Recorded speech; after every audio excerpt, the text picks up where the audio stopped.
pourquoi le Jésus à la droite du Père parle à l'église en lui disant: je connais d'abord tes œuvres. Car la plus grande évidence de nos vies dans la dimension du monde spirituel, ce sont nos œuvres. Le monde spirituel ne regarde pas ta taille, ton teint, ton poids, ta nationalité. La chose la plus visible et la plus évidente devant les esprits, ce sont les œuvres. Dans le monde spirituel, les couronnes qu'on aura dans le dernier jour, on dit: il rendra à chacun selon ses œuvres.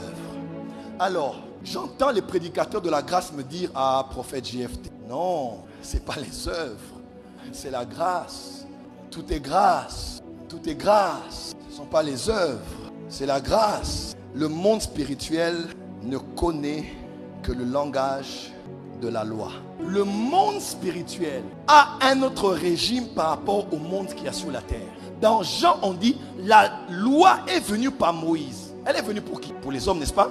On dit: mais la grâce et la vérité sont venues par Jésus. Pour qui? Pour les hommes. La grâce est venue pour les hommes, autant que la loi est venue pour les hommes. Les deux ne sont pas venus pour les esprits. Si la grâce touchait le monde des esprits où il y a des anges, Satan se serait repenti. Les esprits qui sont enchaînés auraient eu la rédemption. Dans le monde des esprits, il n'y a pas de grâce. La grâce, c'est pour le salut. La grâce, c'est pour la vie ici-bas sur la terre. Toutes les lois spirituelles sont des lois immuables. Il n'y a pas de grâce dans le monde des esprits. Il y a eu deux majeures dispensations sur la terre. La dispensation de la loi, n'est-ce pas? Et la dispensation de la grâce. La dispensation de la loi gracienne n'était pas venue que pour être pédagogue afin que l'homme arrive à sa fin et ait besoin d'un sauveur. La dispensation de la loi, Malasovraka, était un temps durant lequel le régime du monde des esprits était venu parmi les hommes. La dispensation de la loi avec Moïse, Gratien, n'était pas qu'un temps que Dieu a prévu avant de nous amener à la grâce. C'était le monde spirituel qui était entré sur la terre et qui a poussé l'homme à obéir à la loi. Voilà pourquoi dans Galates 3, on dit que la loi a été donnée par les anges. La loi a été donnée par les esprits dans le monde spirituel parce qu'ils ne connaissent que ça. Le monde spirituel n'est pas un monde de sentiments. Dieu a dit: j'envoie devant vous un ange. Si vous péchez, il va vous frapper.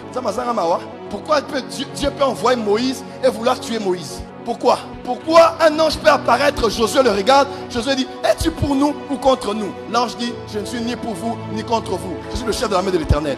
Donc on a pas sentiment la Bible, je ne suis pas dans les: oh, Dieu est avec moi, Dieu est contre moi. Et moi là, je suis là pour une mission. Dans le monde spirituel, il n'y a pas des émotions. Voilà pourquoi, si tu veux changer ta vie par les lois spirituelles, tu as des choses à faire. Pleurer ne te changera pas. Il y a des choses que tu dois poser comme acte, que tu dois faire comme œuvre, qui peuvent changer l'histoire en ta faveur. La dispensation de la loi était régulée par les anges, parce qu'ils avaient emmené leur régime sur la terre. Pour que les hommes maintenant, tu fais pas, tu es jugé. Tu fais pas, tu es jugé. Parce que c'est ça la loi. Voilà l'équilibre. Sauvé par la grâce. Par la grâce en moi, je produis des bonnes œuvres. Mais je dois produire. C'est pas que je reste là maintenant, prie 5 heures du temps. Oh, Dieu va faire. Non, je dois prier 5 heures du temps. Ça fera mal, mais c'est la grâce qui est en moi qui me donnera la force de prier. 5 heures, 10 heures, je dois prier. J'ai mal à l'estomac, je dois faire Hanouka. Frère, il n'y a rien de gratuit dans le monde spirituel. Rien. Rien. Il n'y a rien. La cour des anges a dit: on va envoyer un ange chez Corneille. On a dit parce que Corneille faisait beaucoup dans le monde. Beaucoup. On a compté 1, 2, 3. Ça a débordé. Les anges ont dit: non, non, descendez. Pour que l'évangile quitte d'Israël aux nations, on choisit la maison de quelqu'un qui fait du bien. Les anges ont été attirés parce que les bienfaits étaient multipliés. Tout le monde avait déjà consommé ce qui venait de la maison de Corneille. Ah, on a appris que cette femme était morte. Elle s'appelait Tabitha. Pierre a dit: je ne sais pas si Dieu veut ressusciter la femme ou pas, ou si mon onction va agir ou pas. Mais quand il veut entrer dans ce territoire, les femmes et les hommes sont venus avec des habits. Tabitha, Tabitha, ça c'est Tabitha, ça c'est Tabitha, ça c'est Tabitha, ça c'est Tabitha. Tabitha m'a donné ça, Tabitha m'a donné ça, Tabitha m'a donné ça. Les œuvres de Tabitha ont crié et ont activé l'onction de l'homme de Dieu. Et l'homme de Dieu a fait sortir la femme du séjour des morts. N'arrête pas de faire des bonnes œuvres. Ne regrette pas d'avoir été quelqu'un de bon pour quelqu'un de méchant. Ne regrette pas d'avoir été une bonne femme pour un ex qui t'a fait du mal à l'après. Tout ce que tu as fait du bien ne part pas. Tout bien fait ne disparaît pas.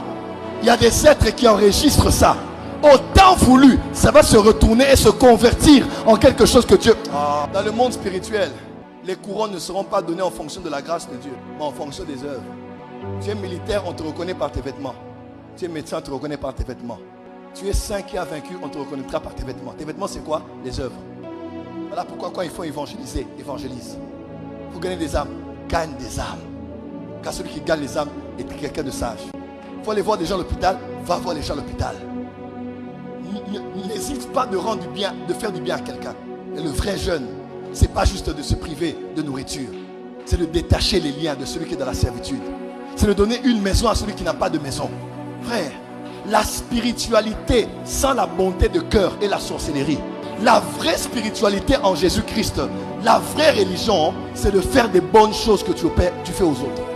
Ne regrette, même si on ne te remercie pas, même si on ne filme pas, même si on ne montre pas ça à la télévision, même si tu ne postes pas ça, dis Seigneur, toi qui as vu, tu le rendras à mes enfants.